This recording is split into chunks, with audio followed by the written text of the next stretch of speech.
This is Gabe Neal's critical thinking speech. I'm here to talk about why rock climbing should be in the Olympics and it should be an Olympic sport. First off, I'm going to tell you about me. I am a rock climber myself. I've been climbing for about 3 years. I am working on my sponsorship right now. Even my dream is to go to the Olympics now, since it is an Olympic sport. It's the highest level I can compete at. It's a dream, but a long shot, but keep trying. So first off, I'm going to tackle the mental and physical challenges that I believe should make it an Olympic sport and why it is challenging enough to be an Olympic sport. Also, the international engagement we have across the world is one of the biggest sports that you can do internationally, because rocks aren't just in America, rocks aren't just in China, they're everywhere. So people across the world will be engaged in this. We have millions of people.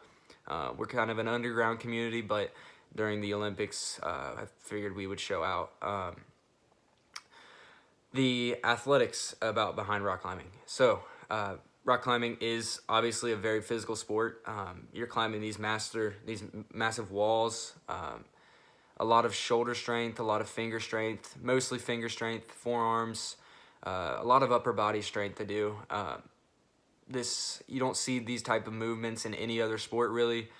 Best thing that can mimic it is probably yoga, gymnastics, and gymnastics is in the Olympics. So you take gymnastics, do some of the same movements, and you put them on a rock climbing up at steep angles. It just adds a whole nother level of excitement and engagement for the fans. So physically very demanding. As somebody who trains for it myself, I know the physical demands. I am nowhere near the top tier of people that can climb and that will be competing in the Olympics this year. A man named Adam Ondra is the best climber in the world.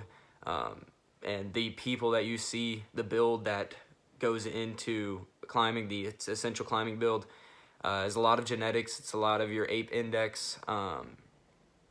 It should be your arms are long and you are lanky.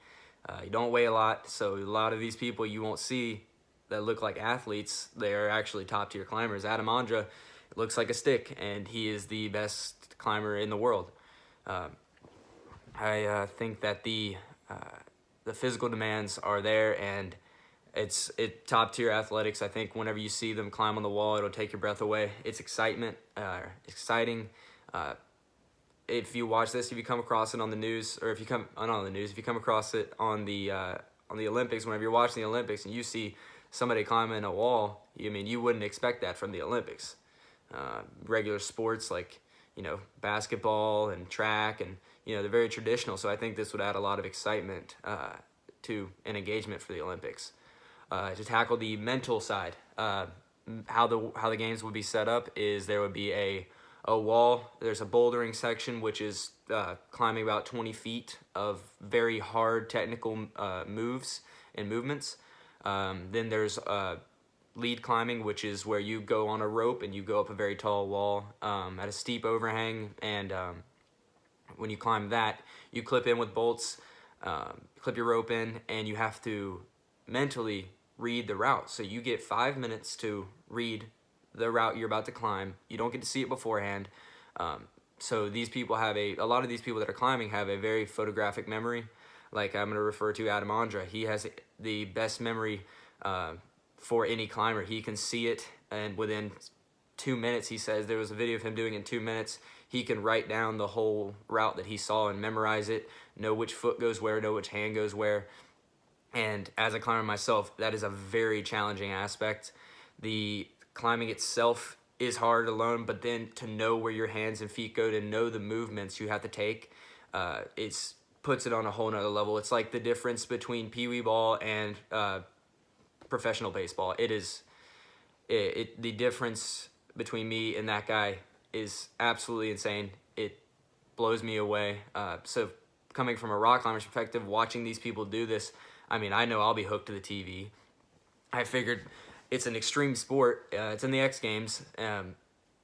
Why don't take an X Games sport, put it in the Olympics? This would be the most fitting one, purely because physical demands and mental demands. So thank you. That's why I believe the rock climbing should be in the Olympics. Thanks.